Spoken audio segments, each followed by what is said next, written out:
Today's unsolved story is a cold case from 1987. It was once considered solved, and a man served nearly a decade in prison for a crime he didn't commit.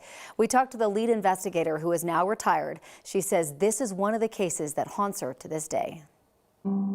This is every article that has ever been put out on Peggy Hettrick. A woman murdered 35 years ago. I keep them. You know, it's just that I'm possessed with this case, I guess. A detective haunted by one cold case. Because someday I keep thinking maybe this is going to be needed.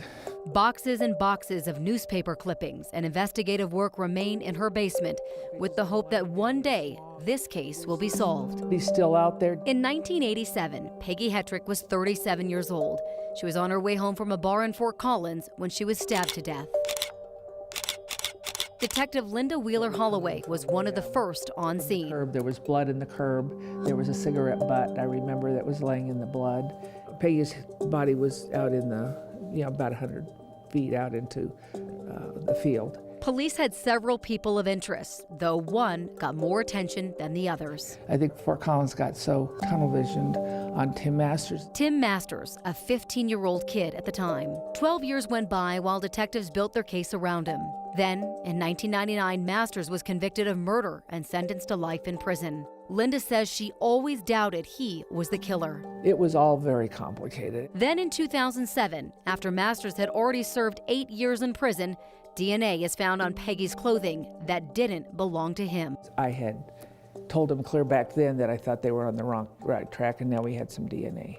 That new evidence was found using groundbreaking technology that can detect skin cells on clothing. Fortunately, the evidence had been preserved enough by Fort Collins. It's one of those moments, like 9/11, when I get a call from them and go, "We've got a full match." And I went, "Oh my goodness, that's the ex-boyfriend. They were breaking up. They were together that night. They had a little spat that night."